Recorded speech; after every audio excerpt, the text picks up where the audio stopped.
Hello po mga kababayan nating OFW sa buong mundo.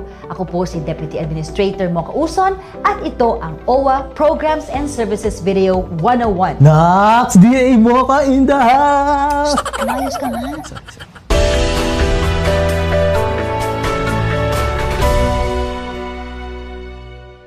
Mga kababayan kong OFWs, alam niyo ba kung saan napupunta ang inyong kontribusyon sa OWA? Alam nyo ba na ang pamilya nyo ay makikinabang din sa kontribusyon na hinuhulog nyo dito? Aware ba kayo sa mga serbisyo at benepisyo na makukuha niyo dito? Aware po ba kayo kung paano mag-avail ng services dito? Kalma! We got you! Ang OWA Programs and Services ay binuo para maprotektahan at malagaan ang ating mga bagong bayani o mga kababayan nating OFWs sa iba't ibang panig ng mundo. Sa OWA Programs and Services, base sa RA 10801 or OWA Act, ang bawat kababayan natin na mag-abroad ay magkakaroon ng contribution na $25 every 2 years.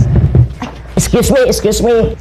Alam nyo ba na maraming ways para bayaran ang inyong kontribusyon? Pwede kayo magbayad sa pulo. Or Philippine Overseas Labor Office sa embassy ng bansa kung nasaan kayo. Pwede rin dito sa atin sa mga regional welfare offices ng OWA. Meron din collection center sa mga malls. Pwede rin sa mga OWA counters sa NAIA Terminals 1, 2, and 3. At ito ang malupit dito, madam. Merong OWA mobile app. What? Ang taray! Hindi! Itong mas malupit. Ayon sa Implementing Rules and Regulation ng OWA Act, Rule 4, Section 8, sa mismong oras na nagbayad ka na ng contribution, automatic covered ka na. Abay, kagalinga. Wala na. Finish na yan. OWA number 1. Teka, aware ba kayo sa mga benepisyo ng programang ito? Mahati po sa 4 ang benepisyo at serbisyo na makukuha nyo dito. Ano-ano nga ba ulit yun, madam? Number 1, social benefits. Ito po ba yung para sa mga na-aksidente nating kababayan abroad?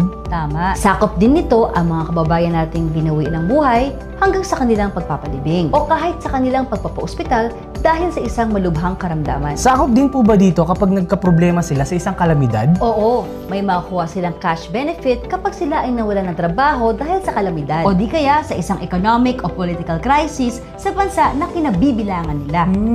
In fairness... Number 2, ang Education and Training Assistance Program. teka, di ba ito yung Pre-Departure Orientation Seminar o PDOS na tinatawag nila? Oo, tama ka. Ito ay libreng ibinibigay sa mga kababayan nating sigurado ng aalis ng bansa para magtrabaho. Kasama po dito ang CPDEP o Comprehensive Pre-Departure Education Program para sa ating mga household service workers. Libre po ito, di ba, madam? Libre. At pag may sumingil sa inyo dyan, itawag lang sa OWA Hotline 1348 at pagpepektusan natin yan.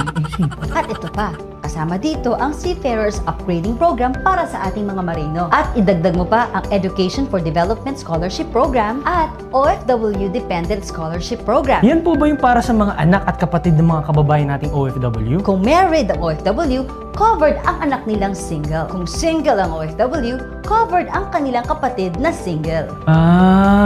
Layunin itong suportahan ang pag-aaral ng mga kapamilya ng ating mga bagong bayani. Kahit nga sa sitwasyon na sila ay pumanaw o nahatulan ng kamatayan sa ibang bansa, may matatanggap na allowance ang kanilang mga scholar dito sa Pinas. Paano naman po yung mga OFW na gusto nang bumalik dito sa Pinas at dito na lang magtrabaho? Meron tayong programa dyan kung saan sila ay mabibigyan ng technical vocational training at libreng basic computer literacy program na mga gamit nila sa paghahanap ng trabaho dito. Ito ay pwede nilang ma-avail sa anumang TESDA accredited training institution.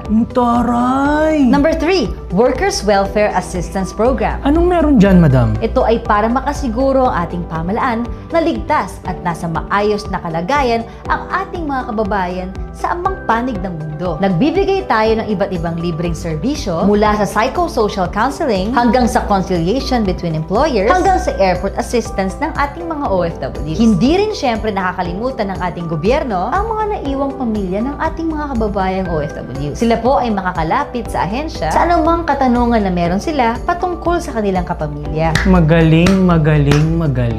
Number 4, Social Services and Family Welfare Services. Ito po ay kung sakaling meron tayong kababayan na sumakabilang buhay sa abroad, nagpo-provide ang OWA ng assistance para mayuwi ang kanilang labi dito sa Pilipinas. Mula sa airport assistance, counseling, transport services hanggang sa makabalik sa kanilang lugar. Kung sakaling mang magdesisyon ng isang OFW na mag-for good na sa Pilipinas, may reintegration program ang OWA. Libreng training mula sa financial literacy, entrepreneurial development, at pati techno-skill and capacity building. Tayo din po ay may programa na kung saan ang mga kababayan nating OFW na gustong magnegosyo sa bansa ay makakahiram ng loan upang maging puhunan sa kanilang negosyo. Meron din tayong Balik Pinas, Balik Hanap Buhay program na isang immediate relief support sa mga kababayan nating OFW na umuwi ng bansa na distressed o displaced para makapagsimula sila sa kanilang buhay sa pagnenegosyo. Ay, so love OWA na talaga. Itong video na ito ay isang summary video lamang ng mga benepisyo at serbisyo